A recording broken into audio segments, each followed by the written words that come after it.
नमस्कार सर्वांना, स्वागत आहे तुमचं आपल्या यूट्यूब चॅनलवरती। तर आज आपण गणपती बाप्पाच्या प्रसादासाठी गुळ आणि शेंगदाण्याचे पौष्टिक असे मोदक बनवणार आहोत। तर हे पहा, मी मोदक बनवण्यासाठी 1 वाटी शेंगदाणे आणि 1 वाटी गुळ घेतलेला आहे।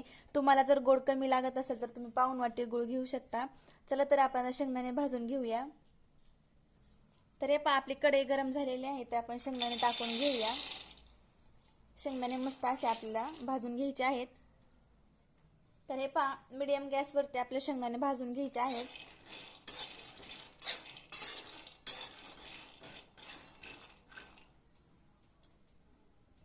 तर हे पहा, आपले शेंगदाणे भाजलेले आहेत। मी आता गॅस बंद करून घेते आणि आपल्याला शेंगदाणे थंड करून घ्यायचे आहेत।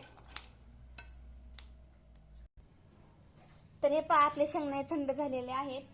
तर आता आपण मिक्सरच्या भांड्यामध्ये शेंगदाणे आणि गुळ बारीक करून घेणार आहोत। तर हे पहा, आपल्याला थोडेसे शेंगदाणे टाकून घ्यायचे अगोदर, नंतर थोडंसं गुळ टाकायचं आहे। मी शेंगदाण्याची साल नाही काढलेली, कारण की साल पण पौष्टिक असते शेंगदाण्याची, त्याच्यामुळे मी शेंगदाण्याची साल नाही काढत आहे। तुम्हाला जर साल काढायची असेल तर तुम्ही साल काढू शकता। तर हे पहा, मी थोडे शेंगदाणे टाकून घेतलेत, थोडंसं गुळ टाकायचं आहे नंतर। तर हे पहा, मी थोडंसं गुळ टाकून घेतलेलं आहे आणि परत थोडे शेंगदाणे टाकून आपल्याला हे मिक्सरला बारीक करून घ्यायचं आहे।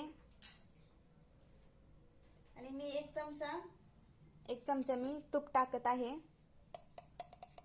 तुपाने छान आपल्याला बाइंडिंग येणार आहे आपल्या गुळ शेंगदाण्याच्या मोदकाला। चला आपण हे बारीक करून घेऊया मिक्सरला। तर हे पहा, आपलं मिश्रण तयार झालेलं आहे। तर थोडंसं असं हे करून पाहायचं लाडू बनतोय का। तर हे पहा, मस्त असा लाडू बनतोय आपल्या मिश्रणाचा। चला तर आता आपण मोदक बनवून घेऊया। तर हे पहा, माझ्याकडे असं एक मोदकाचा साचा आहे।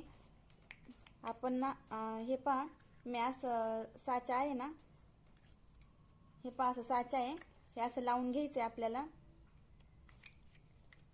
हे असं लावून घ्यायचं आहे आणि ह्याच्यामध्ये आपल्याला सारण भरून घ्यायचं आहे। तर हे पहा, आपण हे सारण भरून घेऊया। असं अंगठ्याने दाबून घ्यायचं आहे, म्हणजे आपल्या मोदकाला मस्त असा शेप येत असतो। असे साचे बाजारामध्ये मिळतात पहा।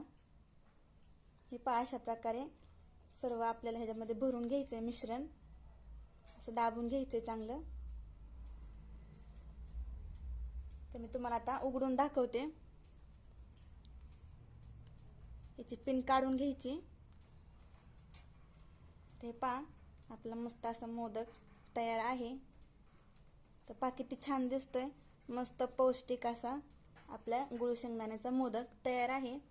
तर आपण याच प्रकारे बाकीचे सर्व मोदक बनवून घेऊया।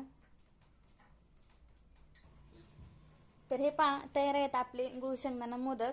तर 1 वाटीमध्ये 17 ते 18 मोदक आपले तयार झालेले आहेत। तर हे पहा, मस्त असे झालेले आहेत आपले गुळ शेंगदाणा मोदक। तर नक्की हे मोदक करून पहा आणि व्हिडिओ आवडला असेल तर लाईक करा, शेअर करा आणि सबस्क्राईब करा। सबस्क्राईब केलं म्हणजे माझे नवीन व्हिडिओ तुमच्यापर्यंत सहज पोहोचले जातील। तर व्हिडिओ पाहिल्याबद्दल धन्यवाद।